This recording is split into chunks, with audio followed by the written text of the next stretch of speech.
Today's recipe guys ay tayo ay magsisigang ng ayan, ito ay muslo. Ayan, lalagyan natin ng pechay. Ayan, lalagyan natin kalamansi, sinigang sampalok mix. Ito lang naman ingredients yan. Ayan, nagpakulo na tayo ng sibuyas at kamatis. Ayan, ayos na. So, pwede na nating ilagay ang ating isda dyan guys. Kumukulo na. Oh. Ayan, lagyan na natin isa-isa. Oh, sarap. Muslo ito guys. Yung amosin na muslo. Sarap. Sinigang. Sinigang na muslo. Oh, ha. Ayan, tumipa nga. Ayan. Sarap niyan guys, oh. Natin takpan para mabilis siyang maluto. At pagluto niyan, pwede na siguro natin yung ng timplahan. Isabay na natin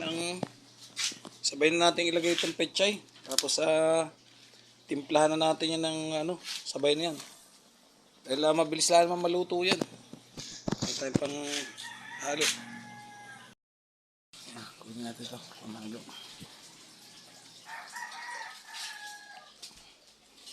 Mabilis lang yan maluto. Ayos niyan. Ayan. Sabay ng pagkulo niyan, sabay ng luto yan pag kumulo, sabay ng luto ng isda. Mabilis lang luto no? Saglit lang, ilang minuto lang yan. Mamaya ilalagay natin itong siling labuyo, itong siling green, tapos itong kalamansi. Ayan, tapos titimplahan na natin ng sinigang sampalok mix at saka pag kumukulo na. Ayan, ayos yan guys, oh. Sarap. Hugasan natin to. Hugasan natin yung sili para matanggal yung mga residue niyan. Hindi natin kumukulo na yan.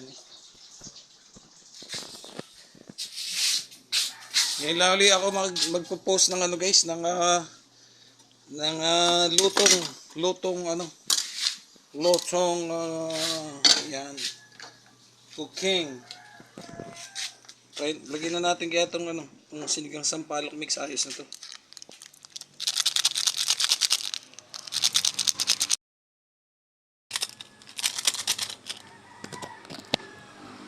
Dalawang sili.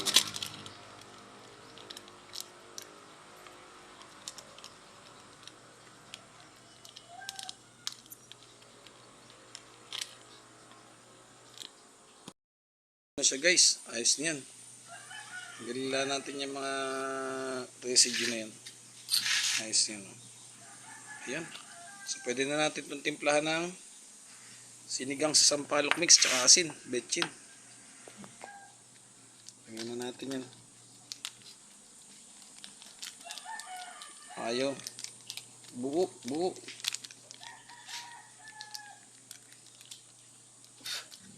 Buo siya na buo. Nabubuo.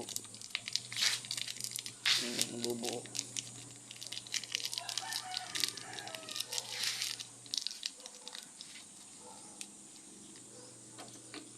Natin.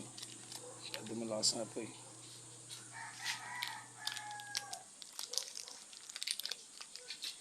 Nabubuo yung sinigang sampalok mix. Sasin. Sarabot. Asin. Ay, puto. Sagi. Natin asin.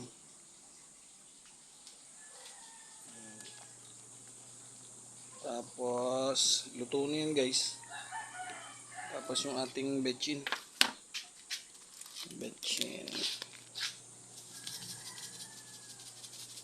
Tapos yan. Iyo. Lagyan na rin natin itong sili. Iyo. Yung siling green na maliliit, pwede na yan. Lagyan na rin natin yun. Para tumalab yung anghang niya. Lagyan natin ito muna ng dalawa. Ayan. Masarap maanghang. Masarap ang maanghang eh. Tikman natin. Sabaw.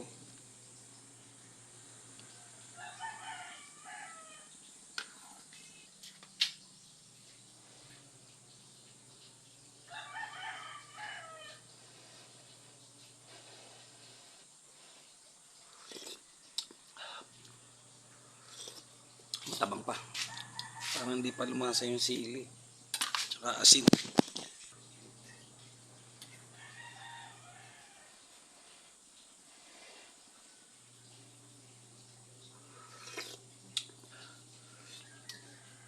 Ayos na siya guys. Sarap na.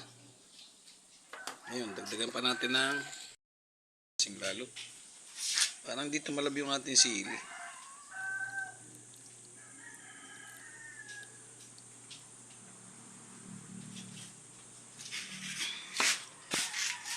Dito malab yung sili. Lagyan na natin yung maliliit na yan. At tingnan natin kung hahanghang yan. Luto na yan guys.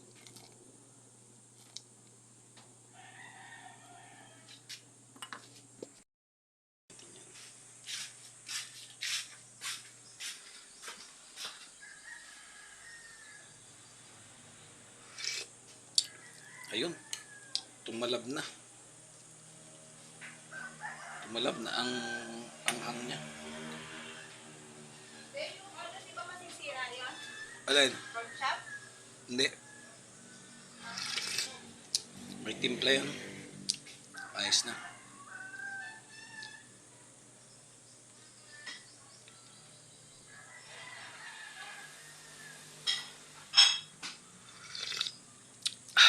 Ayos na siya guys. Ayos yung asim. Goods na. Ready to eat na.